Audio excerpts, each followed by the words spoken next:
इस लेक्चर में हम क्लास 12 का एक चैप्टर है जिसका नाम है जैव विविधता। इंग्लिश में इसे बायोडाइवर्सिटी कहा जाता है। जैव विविधता या बायोडाइवर्सिटी शब्द है या दो शब्दों से मिलकर बना है। Bio plus diversity. बायो यानी कि जैव और डाइवर्सिटी यानी कि विविधता। तो बायो मीन्स होता है लिविंग ऑर्गेनिज्म यानी कि जीवित जीव, जैसे कि प्लांट, एनिमल और माइक्रो ऑर्गेनिज्म, ये इसमें जीवित जीव होते हैं। और डाइवर्सिटी मीन्स होता है वेरिएशन। वेरिएशन मीन्स होता है भिन्नता या भिन्नता का पाया जाना। हम जब घर से बाहर निकलते हैं तो हम अपने पर्यावरण में अलग अलग प्रकार के जीव जंतु देखते हैं। तो इसी अलग अलग प्रकार के जीव जंतुओं का पाया जाना ही क्या कहलाता है? जैव विविधता कहलाता है। वेरिएशन यानी कि भिन्नता पाया जाता है। यहाँ तक कि एक ही जो जाति की स्पीसीज होती हैं, एक ही जो जाति के ऑर्गेनिज्म होते हैं, जैसे कि मैंगो में बहुत सारी बायोडाइवर्सिटी पाई जाती है। यहाँ तक कि एक ही जाति के जो अलग अलग प्रकार के स्पीसीज का पाया जाना वेरिएशन या भिन्नता कहलाता है। इस प्रकार की जो भिन्नता आ रही है वह जीवित जीवों के अंदर आती है, इसीलिए इसे हम जैव विविधता कहते हैं। तो जैव विविधता की जो परिभाषा है, पर्यावरण में अलग अलग प्रकार के जीवों का पाया जाना जैव विविधता कहलाता है। और जैव विविधता किस कारण आती है? जीवों में जो विविधता होती है वह डीएनए के बदलाव के कारण आती है। डीएनए में जो होता है क्या होती है, चेंजेस होते रहते हैं धीरे धीरे, सेक्सुअल रिप्रोडक्शन, म्यूटेशन या पर्यावरण के कारण जो होते हैं चेंजेस होते रहते हैं। इस प्रकार धीरे धीरे स्पीसीज में परिवर्तन होता है, वह नई स्पीसीज बन जाती है। इस प्रकार जो वेरिएशन आती है जीवों में, जो भिन्नता आती है, अंतर आता है, वह डीएनए में परिवर्तन के कारण आता है। इस प्रकार हमने देखा कि जैव विविधता किसे कहा जाता है? पर्यावरण में अलग अलग अलग प्रकार के जीवों का पाया जाना, पर्यावरण में अलग अलग प्रकार के जीवों का पाया जाना तथा उसमें पाए जाने वाली भिन्नता को हम जैव विविधता कहते हैं। हमने देखा डिफिनेशन की जैव विविधता किसे कहा जाता है। इसके अलावा अगर बढ़िया डिफिनेशन बोले तो डीएनए में क्या हो जाए, भिन्नता पाई जाए। अगर पर्यावरण में जो जीव रह रहे हैं उसको हम बोलेंगे डीएनए। अगर डीएनए में क्या पाई जाए, भिन्नता पाई जाए, उसे भी हम जैव विविधता कहते हैं। एक वैज्ञानिक थे जिनका नाम था वाल्टर जी रोजेन। उन्होंने 1985 ईस्वी में जैव विविधता का शब्द दिया और उन्होंने बताया कि जैव विविधता क्या होती है। उन्होंने बताया जीवों में पाई जाने वाली भिन्नता को ही क्या कहा जाता है? जैव विविधता कहा जाता है। यहाँ पर डिफिनेशन की एक और लिखी है कि जैव विविधता हमारे पर्यावरण तथा मनुष्य जात के लिए या संसार के लिए, समस्त जीवों के लिए बहुत ही उपयोगी है। जैव विविधता में पेड़ पौधे आते हैं।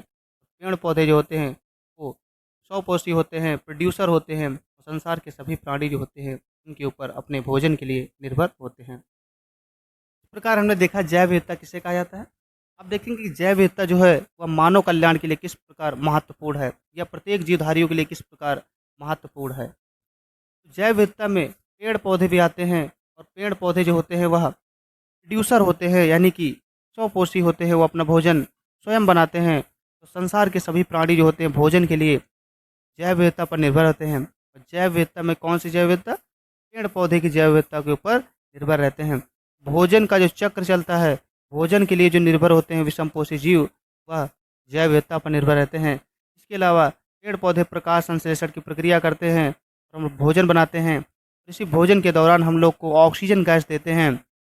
जो ऑक्सीजन का चक्र चलता है वह जैव विविधता के कारण ही चलता है। इसके अलावा पेड़ पौधे जो होते हैं वाष्पोत्सर्जन की प्रक्रिया करते हैं, इससे अतिरिक्त पानी को वाष्प के रूप में पत्तियों द्वारा बाहर निकालते हैं और इसी इसी वाष्पोत्सर्जन की प्रक्रिया के द्वारा ही जल चक्र चलता है। यानी कि जल चक्र को भी कौन नियंत्रित करता है? पेड़ पौधे ही नियंत्रित करते हैं। तो पेड़ पौधे की जो बायोडाइवर्सिटी होती है बहुत ही इंपॉर्टेंट होती है जीवों के लिए। इसके लिए हम जानते हैं कि नाइट्रोजन नाइट्रोजन जो होता है वायुमंडल में लगभग 78% पाया जाता है। तो यह नाइट्रोजन जो होता है सभी जीवों के लिए इम्पोर्टेंट होता है।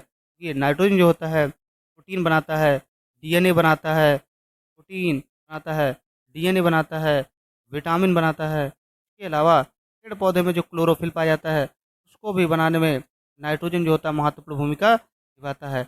नाइट्रोजन जो होता है यह वायुमंडल से बारिश के रूप में मिट्टी में आता है और यह सूक्ष्म जीवों द्वारा इसको तोड़ा जाता है। तो इस नाइट्रोजन को पेड़ पौधे अपनी जड़ों द्वारा अवशोषित करते हैं।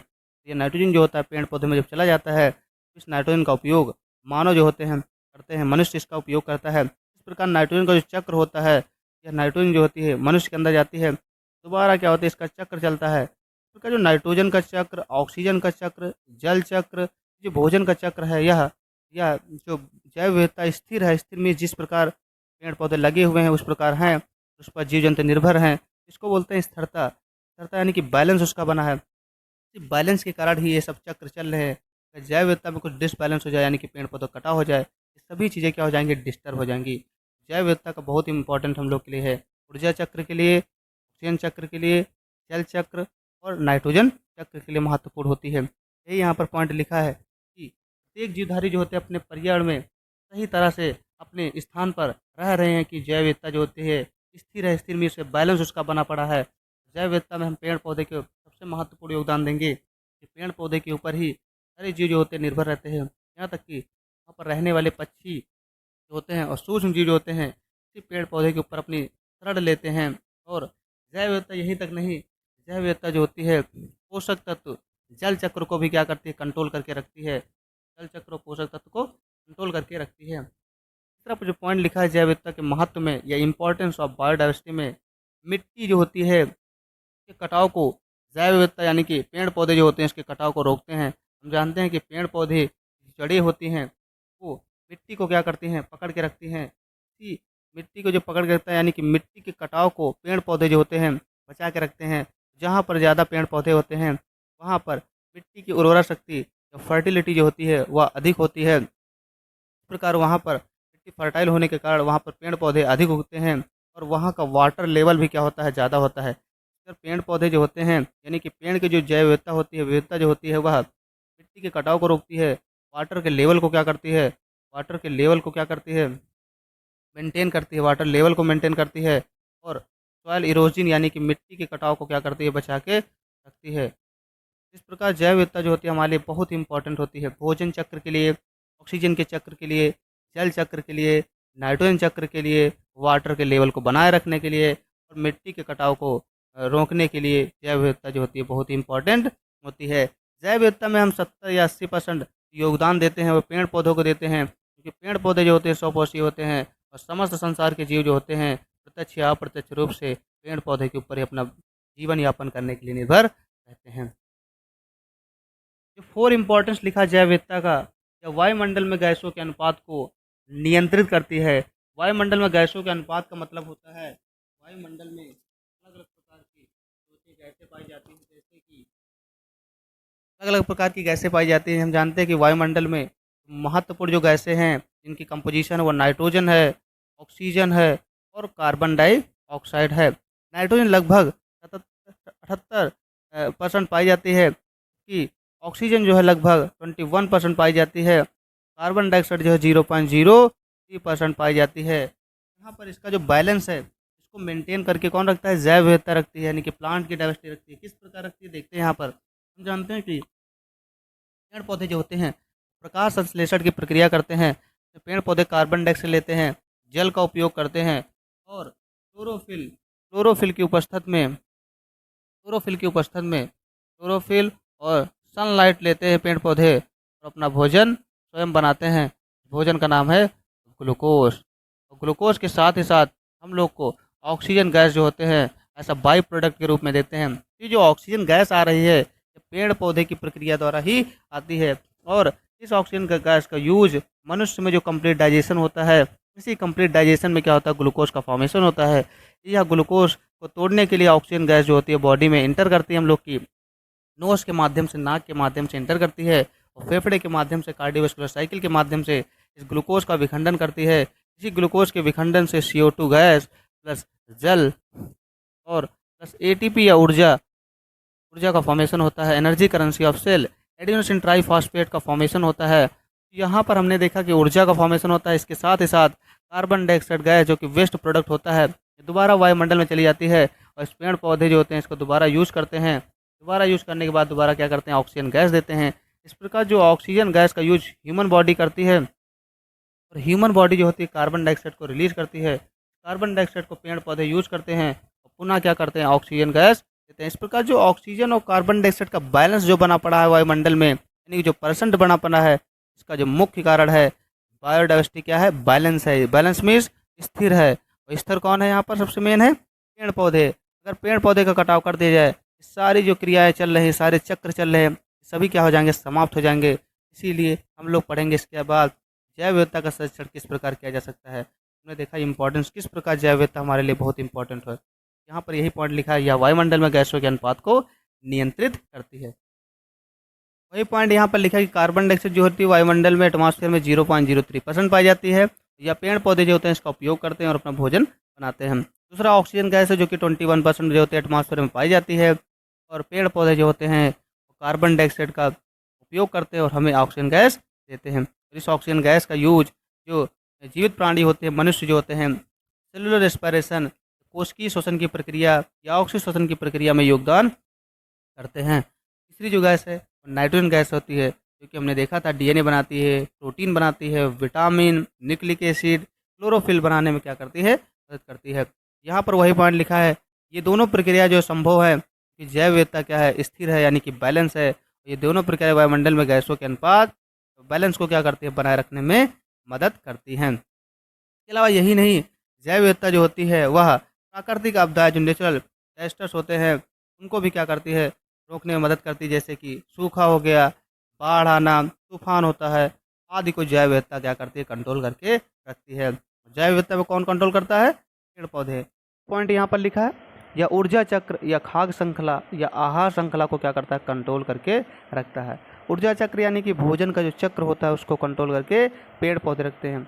इस पॉइंट को हम स्ट्रक्चर के माध्यम से समझने की कोशिश करते हैं।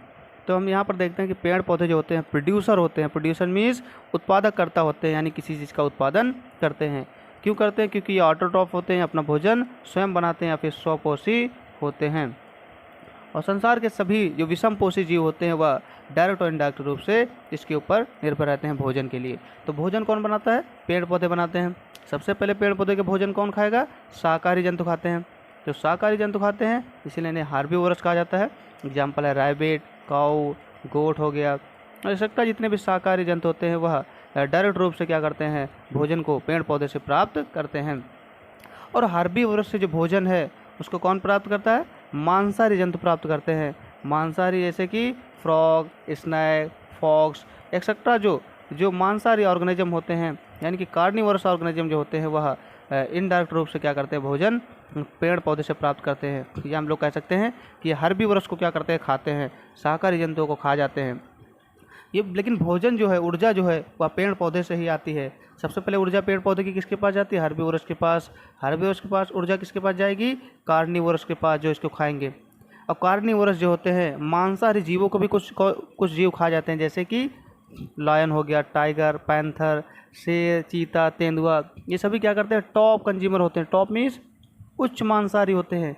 ये मांसाहारी जीवों से भोजन प्राप्त करते हैं। तो जो मांसाहारी जीवों से भोजन प्राप्त करे उसे टॉप कंज्यूमर या फिर उच्च मांसाहारी कहा जाता है। इसके अलावा कुछ ओमनीवोरस भी होते हैं, लेकिन सर्वभक्षी होते हैं, जैसे कि मनुष्य हो गया, वो प्लांट को भी खा जाता है और एनिमल को भी खा सकता है। इसके बाद जब सभी ऑर्गेनिज्म की डेथ हो जाती है, यानी कि जब पेड़ से पत्तियां गिर जाती हैं, तो इसके अलावा जब सभी ऑर्गेनिज्म की क्या होती है, डेथ हो जाती है, तो ये सभी मिट्टी में क्या होते हैं, आ जाते हैं। मिट्टी में जब आते हैं तो मिट्टी में जो होते हैं ऑर्गेनिज्म पाए जाते हैं, सूक्ष्म जीव पाए जाते हैं, जिन्हें डीकम्पोजर कहा जाता है या अपघटनकर्ता कहा जाता है या मृतोपजीवी जीव कहा जाता है। ऐसे जीव जो सड़े गले पदार्थों से अपना भोजन प्राप्त करें उसे डीकम्पोजर या अपघटनकर्ता कहा जाता है। जैसे कि फंजई यानी कि कवक, और बैक्टीरिया जो होते हैं वहाँ पर केचुए पाए जाते हैं, यानी कि अर्थ वार्म पाए जाते हैं। ये सभी जो होते हैं, ये सभी क्या करते हैं, जो डेड ऑर्गेनिक मैटर था, सड़े गले पदार्थ है, उनको क्या करते हैं, तोड़ देते हैं और उनसे न्यूट्रिएंट्स का फॉर्मेशन करते हैं। ये न्यूट्रिएंट्स जो होते हैं वह मिट्टी द्वारा पेड़ की जड़ों द्वारा क्या किया जाता है, दोबारा एब्जॉर्ब किया जाता है, अवशोषित किया जाता है। इस प्रकार एक चक्र चलता है भोजन का, और दोबारा एक चक्र चलेगा। इस प्रकार के चक्र को हम फूड चेन या फिर खाद्य श्रृंखला या आहार श्रृंखला कहते हैं। इस प्रकार का चक्र चल रहा है क्योंकि पेड़ पौधे जीवित हैं। अगर पेड़ पौधे का कटाव कर दिया जाए, ये जितना भी ऊर्जा का चक्र चल रहा है ये सभी क्या हो जाएगा, समाप्त हो जाएगा। तो ये जो कंट्रोल है, ये जो नियंत्रण है, ये इसका कारण है डाइवर्सिटी क्या है, स्थिर है, जैव विविधता स्थिर है, यानी कि पेड़ पौधे की डाइवर्सिटी स्थिर, इसलिए कंट्रोल है। तो ये हमारा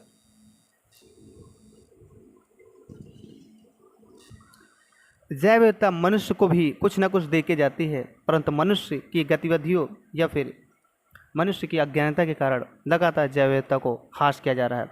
आइए देखते हैं मनुष्य को जैव विविधता किस प्रकार कुछ न कुछ दे के जाती है।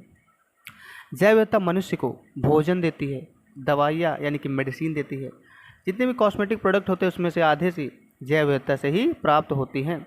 इसके अलावा इंडस्ट्री जो कि बड़े पैमाने पर चलती है, जैसे कि लम्बरिंग इंडस्ट्री हो गई, लकड़ी उद्योग हो गया, पेपर इंडस्ट्री हो गई।